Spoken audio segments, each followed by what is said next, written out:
Baiklah, bismillahirrahmanirrahim. Assalamualaikum warahmatullahi wabarakatuh.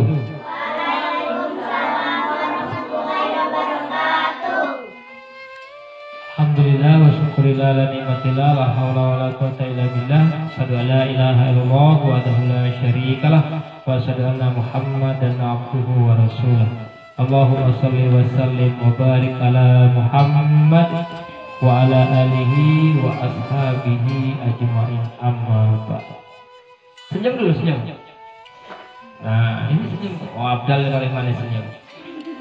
Anak-anak sekalian, pernah mendengar kisah Ashabul Kahfi? Belum? Pernah dengar Ashabul Kahfi? Itu adalah pemuda yang soleh. Pemuda yang soleh. Banyak kisah yang menceritakan tentang Ashabul Kahfi tersebut. Bahkan di Al-Quran ada surat Al-Quran khusus surat Al-Kahfi. Hebatnya lagi, di surat Al-Kahfi itu kalau kita hafal ayat pertama sampai ayat 10, hafal sampai ayat 10 dari ayat pertama sampai ayat 10, insya Allah kita akan selamat dari godaan setan. Surat apa tadi? Al-Kahfi. Jadi dihafal surat Al-Kahfi itu ayat 1 sampai 10. Dihafal, kita akan selamat dari godaan Dajjal. Nah, tahu Dajjal? Kenal Dajjal? Kenal di mana? Nggak pernah kenalan dengan Dajjal. Tapi sifat-sifat Dajjal mulai sekarang lah munculan. Senang terhadap dunia, meninggalkan akhirat, mengajak orang lain berbuat maksiat dan lain sebagainya. Itu adalah sifat-sifat Dajjal. Oke, kita kembali ke Ashabul Kahfi. Ini kisah dimulai sebelum Nabi Isa dilahirkan, diangkat menjadi nabi. Jadi kisahnya dimulai dari sebuah kota, kerajaan yang kerajaan itu terletak di kota Abdesus,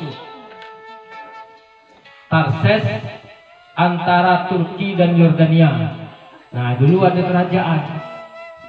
kerajaan itu terletak di kota Abdesus, Tarses. Kalau Banafi sekarang itu di antara Turki dan Yordania. Di mana tadi kerajaannya tadi? Di mana tadi kerajaannya? Nah, itu makanya diperhatikan.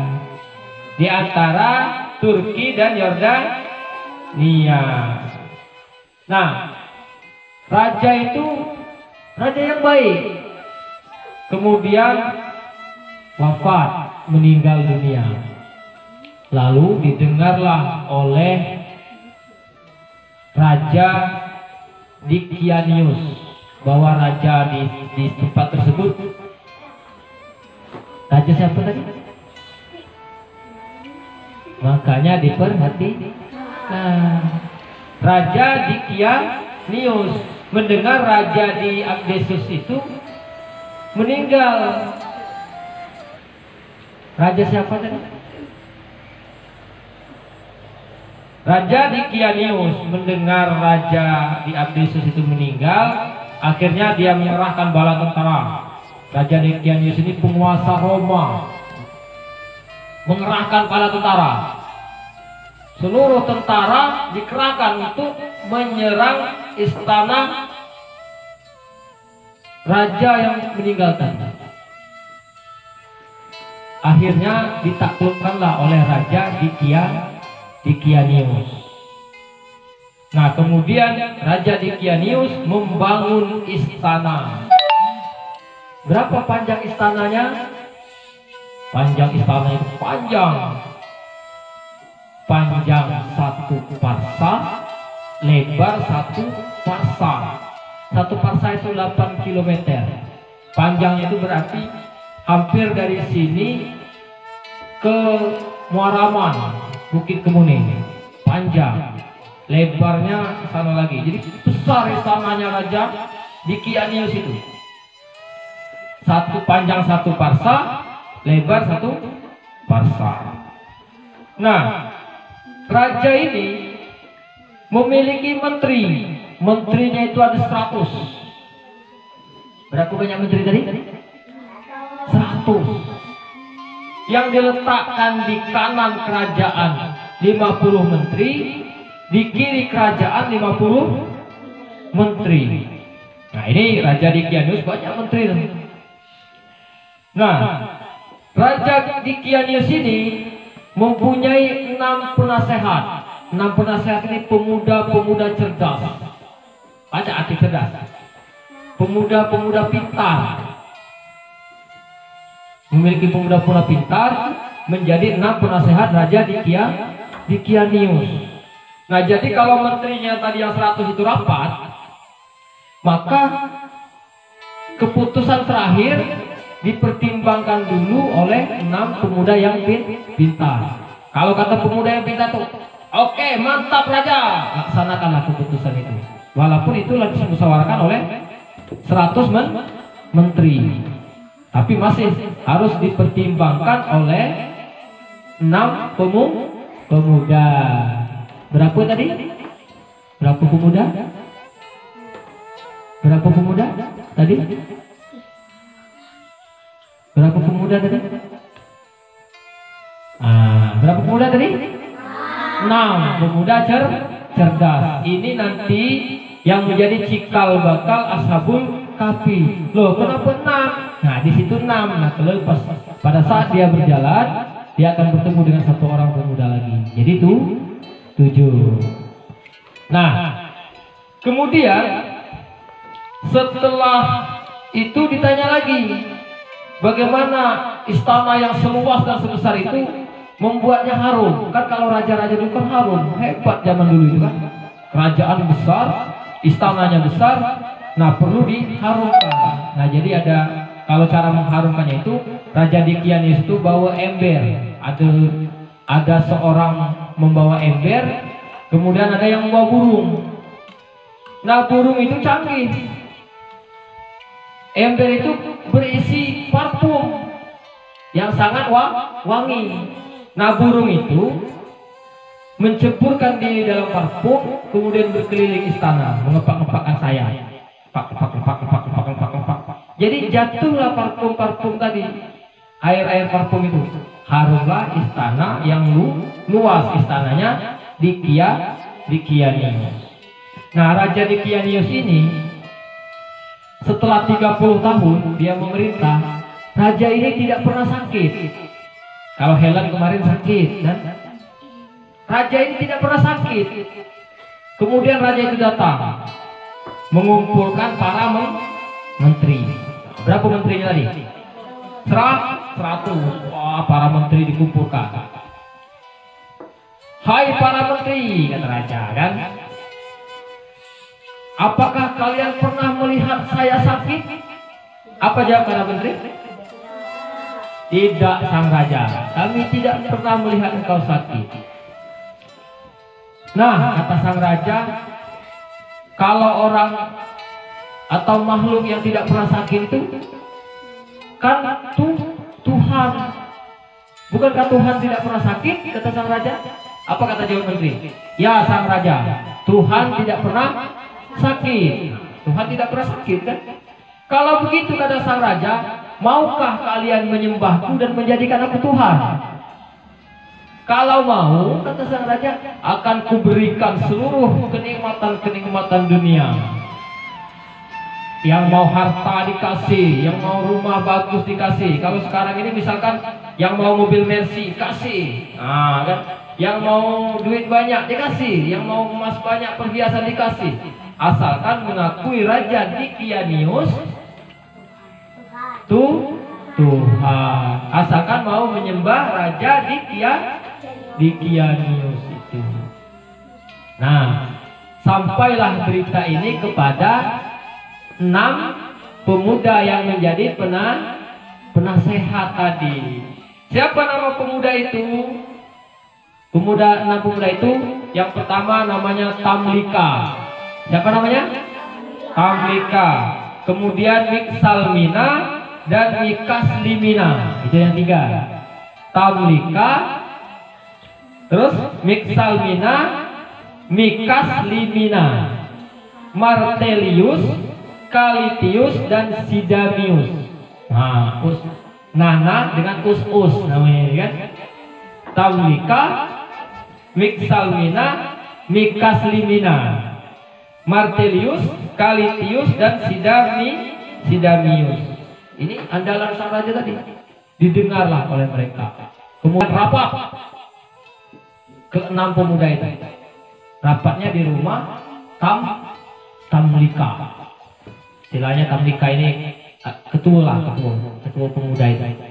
Rapat, kata Tamlika, apakah kalian sudah mendengar bahwa raja mengakui dan memproklamirkan dirinya sebagai Tuhan? Iya, kata pemuda-pemuda tadi. Benar Tamlika. Apakah kalian mau mengakuinya Tuhan? Kata Tamlika. Bukankah raja itu masih mempunyai rasa takut? Masih tidur? Masih makan?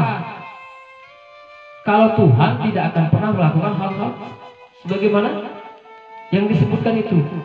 Nah, akhirnya pemuda itu rapat dan menyetujui tidak mengakui raja Dikianis itu menjadi Tuhan. Akhirnya dapat keputusan, kata Tamlika, mau tidak kalian ikut bersamaku meninggalkan harta kekayaan, jabatan, kita pergi dari sini. Karena kalau kita melawan mati gitu. Kata Tamlika kan, tidak mungkin kita pacak melawan, mati gitu kan Tamlika kalau nak melawan. Jadi kita pergi baik. Kalau kita tetap di sini, kita akan harus mengakui Raja Dikianis adalah Tuhan. Kita cari baik Tuhan langit dan bumi. Langit yang tidak bukti, yang ada yang menciptakan. Nah, itulah Tuhan. Nah, kemudian mereka pun lari.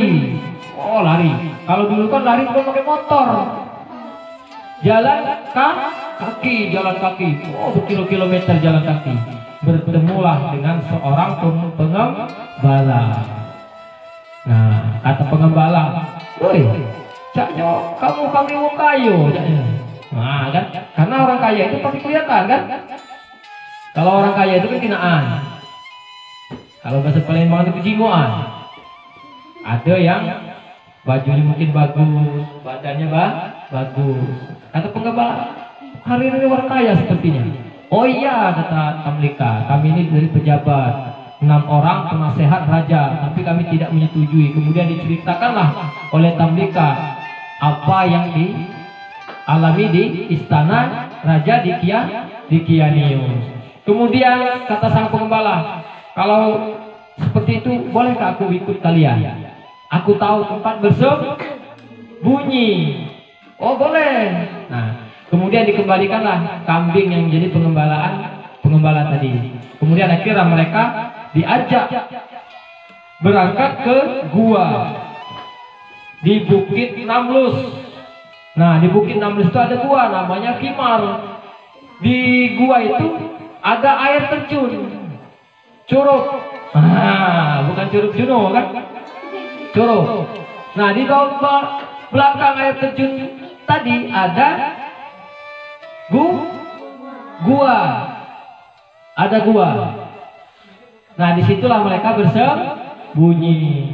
Kemudian disembunyi istirahat kan, namanya istirahat. Bolak kanan, balik kiri sambil bercerita dan lain sebagainya. Akhirnya mereka pun tertidur sekejap perasaan mereka. Tiba-tiba hari berganti, terang, mereka terbangun.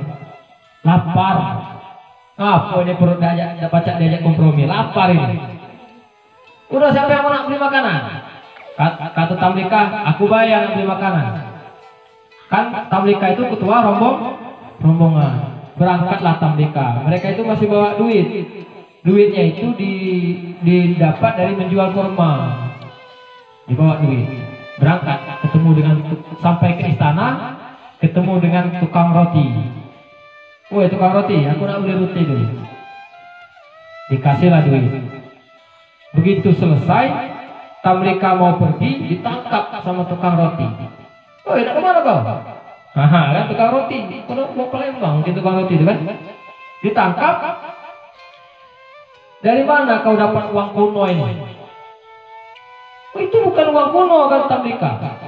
Uang itu kami dapat kemarin dari jual kurma. Oh, tidak, itu kuno. Raja Abdurrahman katanya itu cuma mengambil 50% dari penemuan barang-barang kuno. Nah, kaget Tamlika, kenapa rajanya Abdurrahman?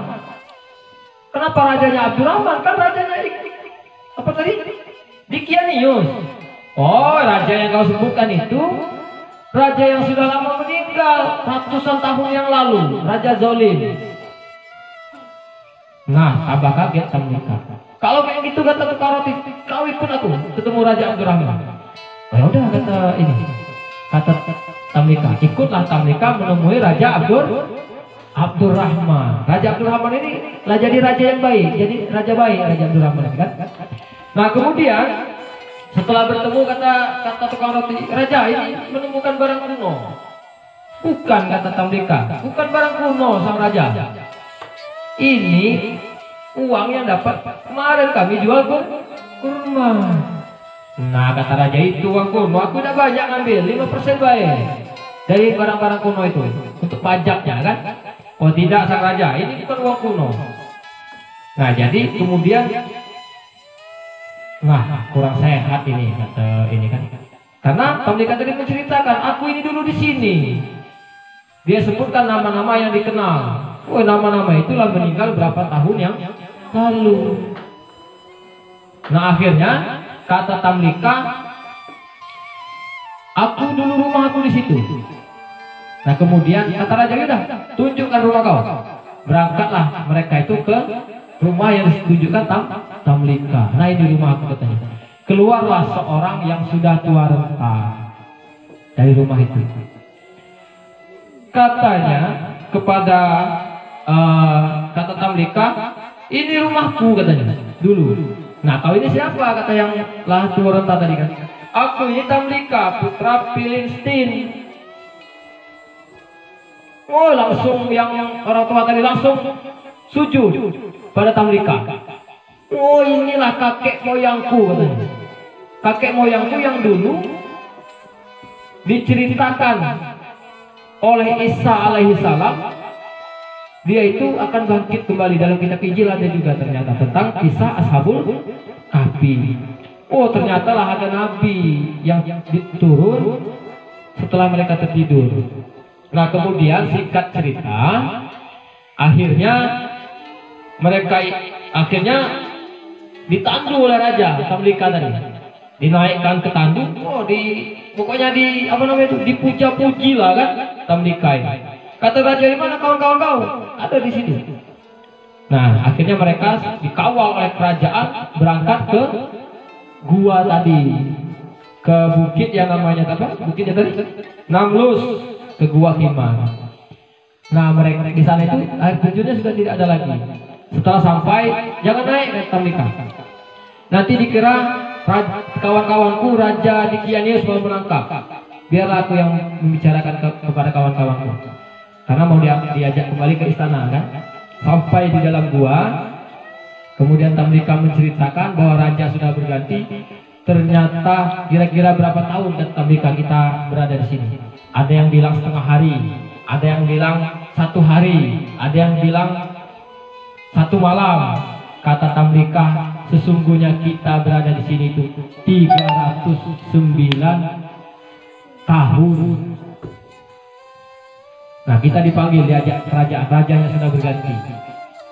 Kata kawan-kawannya, sudahlah Tamlika, kita sudah mengetahui kebesaran Tuhan, kebesaran Allah Subhanahu wa Ta'ala.